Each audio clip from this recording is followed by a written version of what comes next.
My name is Higgins. I'm the Chief Investment Officer for Coutts here in the UK.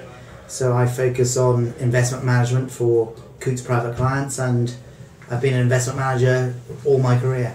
Good question. Why is there no inflation in the UK or indeed globally? And kind of step back a bit to look at quantitative easing. That was the printing of money. You may remember that we had in the UK that the Bank of England, on behalf of us taxpayers, spent 375 billion buying gilts, printing money. Yet there's been no inflation, and in fact inflation is zero to negative as we speak, but not just in the UK but also in the Eurozone. So what is the underlying reason for that? In our view, it's the fact that printing money is not important. What's important is their bank lending. That's really historically what's driven inflation. And the fact is that there's been deleveraging in the system, both actually in the US, Europe and the UK. It's still there in the UK to a certain extent, and in the Eurozone. US has recovered, but it's very, very hard to have inflation when there's deleveraging in the system and no bank lending. And therefore we're not surprised. And then of course we've had the commodity prices to put prices further down, but we're not surprised to see no inflation. Well, if we put our UK hat on for the moment, firstly, what have we got here? We've got relatively low unemployment, down to circa 5%. We've got reasonably solid consumption, growing circa 2.5% to 3%. So when we look at it, the situation today, it looks reasonably robust. It's not a super vibrant economy. I think we can all see and feel that. And that's because inflation is zero, because actually the relevant number to look at, which people don't talk about enough, is nominal GDP as opposed to real GDP, and nominal GDP is tracking very, very low because of low inflation. But looking forward, so that's the past. Looking forward, why we're a bit more optimistic is we think manufacturing will join the party. In essence, you've got, if I can draw a graph, you've got consumption solidly here, manufacturing down here. We think manufacturing will join consumption. Why? Low commodity prices is a great positive. And generally manufacturing does, because manufacturing supplies into the consumption economy. I mean, I think it's fair to say Germany is the manufacturing powerhouse of Europe. There's no doubt about that, but we still have our strengths definitively here in the UK. We are a more service sector economy, just like where we are today here in central London is a good example of that.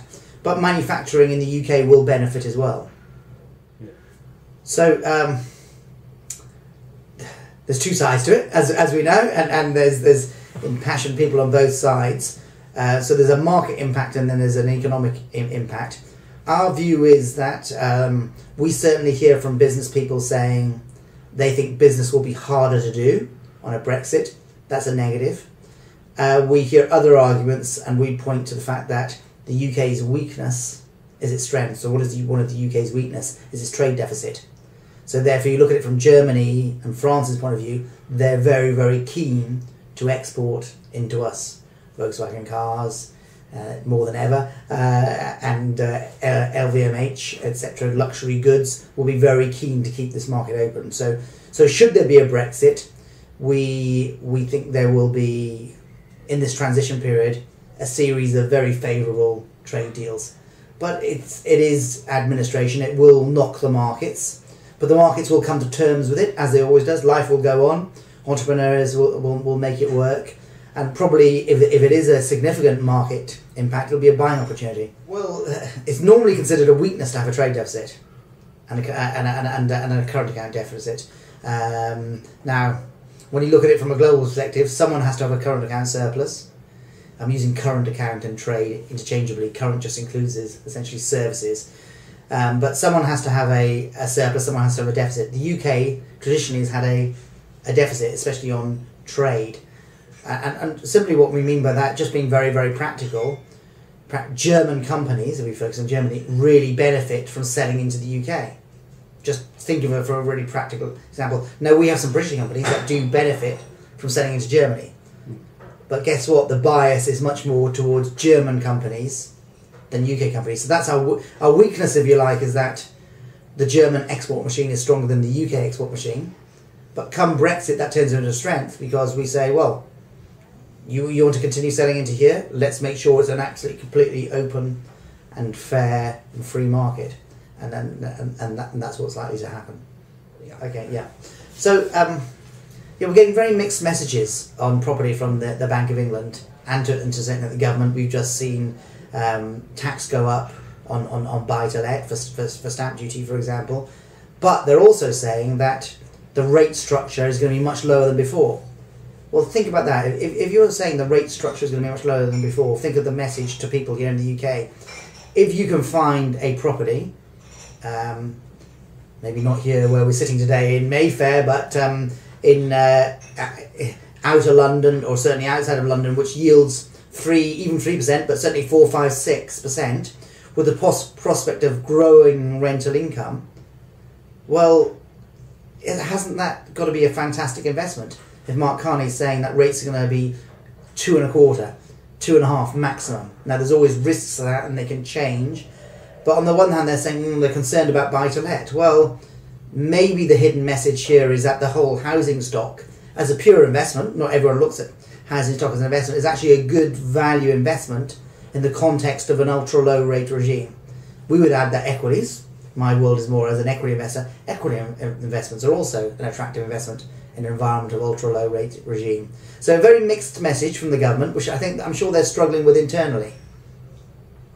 So we think US rates will go up in December. We'd have to have, this is being super short term, and this video will outlast me, but we'd have to have super weak data in December to stop it. But we think rates will go up.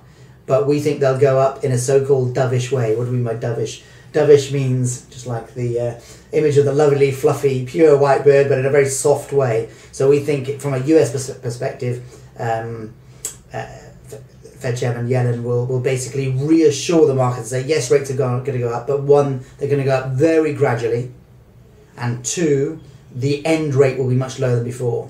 Now, we turn that to the UK, we think it's just like the United States, but even more extreme.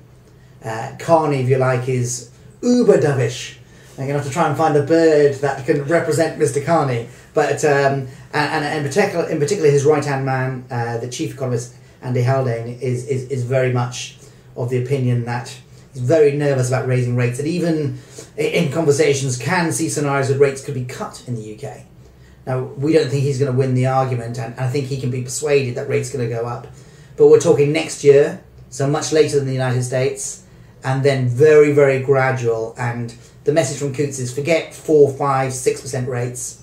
Think 2 to 3 is the new normal, and don't just listen to Coutts. Mr. Carney, maybe it was a slip of the tongue, said, I can't remember what it was, I think he was out and about, but he said, when asked about the end rates, somehow he mentioned, forget 4.5, divide by 2. So you can't get more mathematical than that. 2.25 is the number. That's where rates will end.